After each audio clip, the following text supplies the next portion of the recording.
John Cornick has a terrible illness for which there is no cure. Can you imagine hearing this from your surgeon? I don't honestly think that this is going to make you better. Right. Which means that the reason that you're doing this is to help other people. Right. Right. I'm right there with you. And you have all of my admiration and respect for being willing to do this for the greater good. The greater good. You see, John has volunteered to be one of the first people in the United States to participate in an operation to inject stem cells directly into his spine. It's called a Phase 1 clinical trial. This is the first step. No one knows what will happen. Here's how John got to this place. 2 years ago, I was running and playing golf. And then gradually, literally, he began to lose it. Started tripping and kind of like, we thought it was like a foot drop, and started catching my foot on bricks and curbs and started losing my balance initially. And then developed a limp in my right leg. I've lost the dexterity, where you can't button buttons, can't tie shoes. I can kick a little bit, but I can't really pick my legs up. John Cornick has ALS, amyotrophic lateral sclerosis. It's better known as Lou Gehrig's disease. The nerve cells in the spine and the brain which control muscle movement destroyed.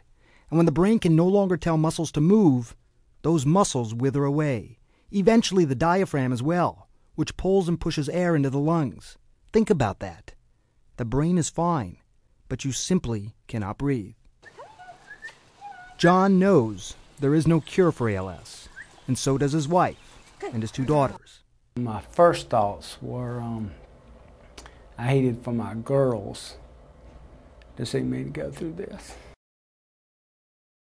So today is a historic day. What we're going to see is the first FDA-approved clinical trial for fetal stem cells in adults.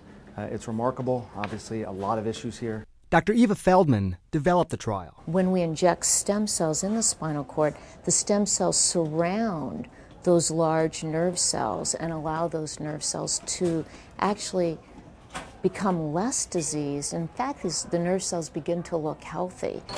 So it's worth pointing out again as John is going into the operating room just how important today is. The question they're really trying to answer, though, the most important question at this point, is are these cells safe? Is anything bad going to happen as a result of this operation? Getting stem cells into John's spinal cord is not easy. It took this surgeon, Dr. Nick Boulis, years to design this special platform to stabilize the needle that delivers the stem cells into the spinal cord. This is a huge breakthrough.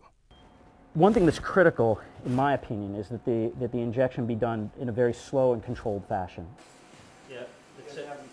The entire operation would last 4.5 hours. John is getting 5 injections, each one about 10 microliters of stem cells. Tiny, tiny drops. That's it, we're done. A week after the operation, John says he's feeling amazingly well.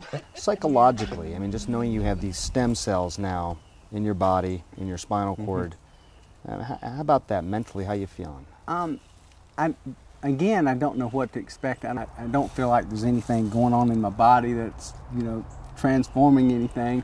You just don't feel any effects from them. But I do feel like I'm gaining strength every day.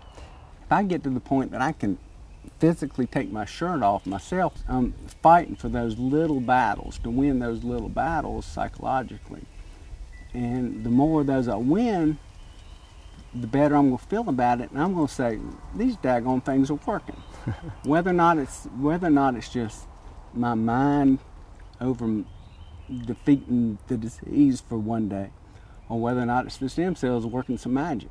Dr. Sanjay Gupta, CNN, reporting.